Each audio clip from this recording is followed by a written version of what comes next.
There are seasons in life when you feel as though you're walking through a thick fog with no path, no applause, and no companion to tell you you're doing well. You move forward quietly, step after uncertain step, carrying the weight of promises no one else can see. The world around you hums indifferently, and not a soul seems to notice the small, invisible victories that keep you alive. You begin to wonder, what's the point of all this striving if no one bears witness to it? But you see, that's precisely where something marvelous begins to unfold. For when there's no one left to affirm your existence, life presents you with the most sacred invitation of all, to discover that you are already complete, already enough, and that the climb itself is the reward. Isn't it curious how we've been conditioned to believe that our worth depends on someone else's recognition? We go through life collecting approvals like stamps in a passport, as if each validation brings us closer to some destination called success or fulfillment. But here's the cosmic joke, and it really is quite funny when you see it. The destination was never out there. It was always right here in this very moment, whether anyone's watching or not. You see, we live in a society that's got it backwards. We think we need someone to complete us, to validate us, to make us real. It's like believing you need a mirror to exist, as if you're not quite there unless someone reflects you back. But the truth, the deep truth that the mystics and sages have always known is this: you are the witness and the witnessed, the observer and the observed all at once. When you're walking through that fog with nobody beside you, what's really happening? You're being stripped of all the false supports you've been leaning on. And yes, it feels terrifying at first, doesn't it? Like the ground is falling away beneath your feet. But here's what most people miss. When the ground falls away, you discover you could always fly. You just never tried because you were too busy crawling, too busy looking around for someone to hold your hand. Loneliness, you see, isn't the problem. Loneliness is the teacher. Let me tell you about loneliness for a moment. We treat it like a disease, something to be cured or avoided at all costs. We fill every empty moment with noise, with television, with social gatherings, with anything to escape that awful silence. But what if, and stay with me here, what if that silence is actually trying to tell you something? What if it's not emptiness, but fullness that you're afraid of? Because when you sit in that silence long enough, when you stop running from it, you begin to hear something quite extraordinary. You begin to hear life itself pulsing through you like a river. The Chinese have a wonderful concept called wui, which means roughly non-doing or effortless action. It's not laziness, mind you. It's something far more profound. It's the art of moving with life rather than against it, like a sailor who understands the wind and doesn't fight it but dances with it. And you can only learn this art when you're alone, when there's nobody to perform for, nobody to impress. Because then, and only then, do you stop forcing things and start flowing with them. I'm reminded of a story about a man who spent years climbing a mountain, convinced that at the summit he would find enlightenment, recognition, some great reward for his efforts. He climbed through rain and shine, through doubt and determination. Nobody saw him. Nobody cheered. Nobody even knew he was climbing. And when he finally reached the top, exhausted and alone, do you know what he found? Nothing. Absolutely nothing except the view. And in that moment of supreme disappointment, he laughed, because he suddenly realized that the entire point wasn't the summit at all. It was the climbing. Every step, every breath, every moment of effort, that was the reward. He'd been complete all along. You see, we've got this strange idea that life is going somewhere, that we're supposed to arrive at some future moment when everything finally makes sense and everyone finally sees our worth. But life isn't going anywhere. It's already here. It's always been here. You are life living itself right now in this form, whether or not anyone's paying attention. The question isn't, will someone notice me? The question is, am I noticing myself? Am I paying attention to this miraculous fact of existence? Let's talk about this business of seeking comfort from others. Oh, we are terribly addicted to it, aren't we? Someone doesn't return our call and we spiral into anxiety. Someone doesn't praise our work and we question everything. We've made ourselves into emotional beggars, constantly holding out our tin cups, hoping someone will drop a coin of approval into them. But here's what nobody tells you. That cup has a hole in it. No matter how much approval you collect, it drains right out and you're left empty again, searching for the next fix. The Buddhists talk about tanha, this thirst, this craving that can never be satisfied because we're looking in the wrong direction.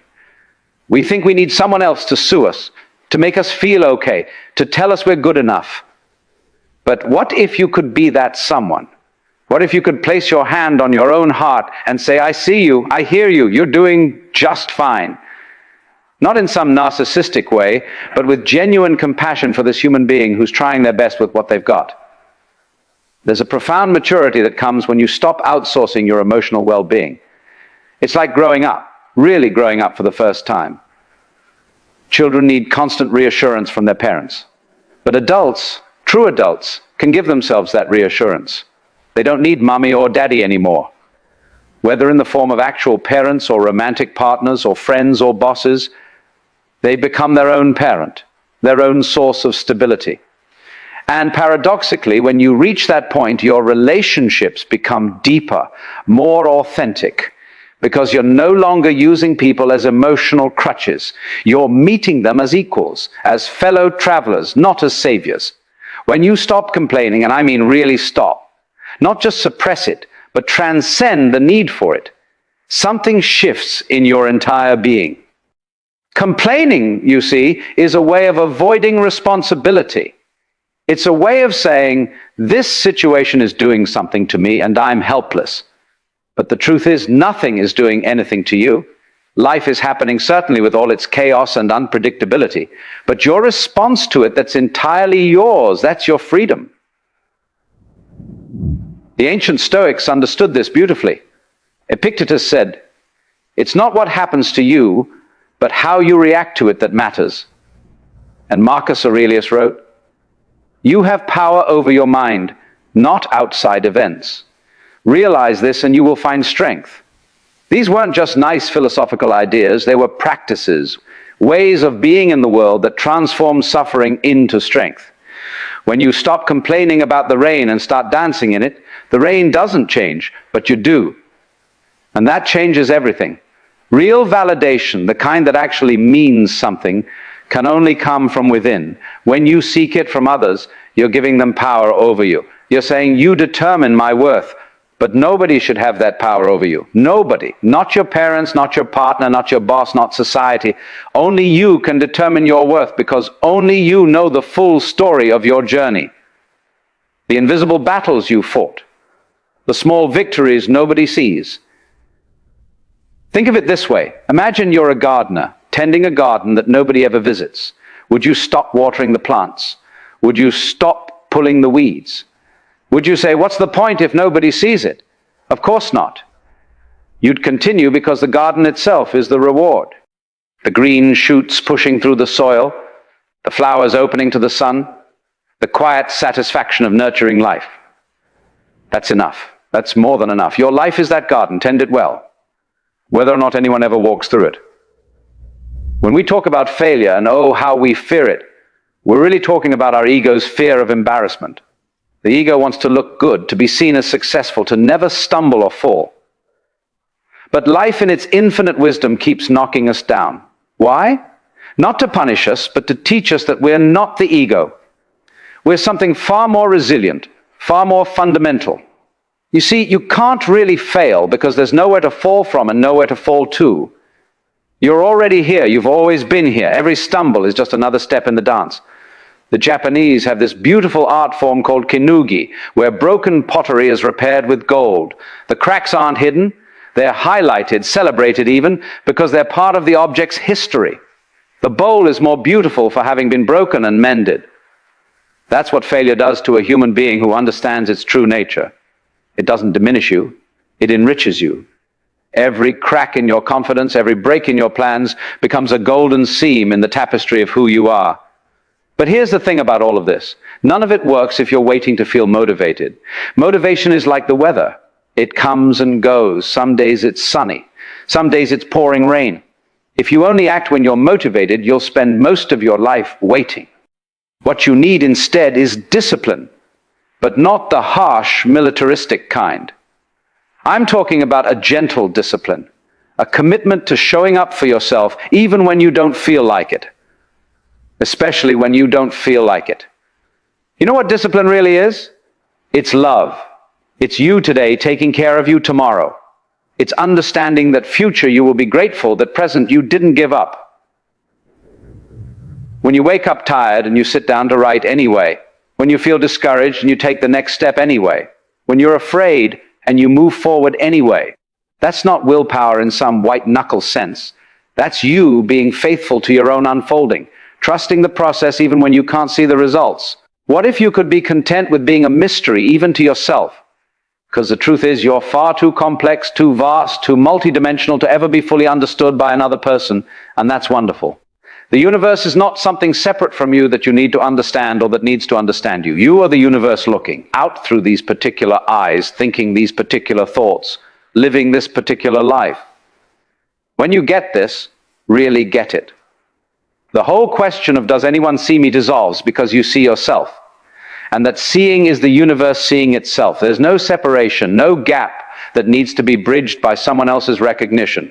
Picture yourself as a wave in the ocean. If the wave goes around asking other waves, do you validate me? Do you think I'm a good wave? Am I waving correctly? It's completely missed the point. The wave doesn't need validation from other waves because it's not separate from them. It's not even separate from the ocean. It is the ocean temporarily taking this form we call wave.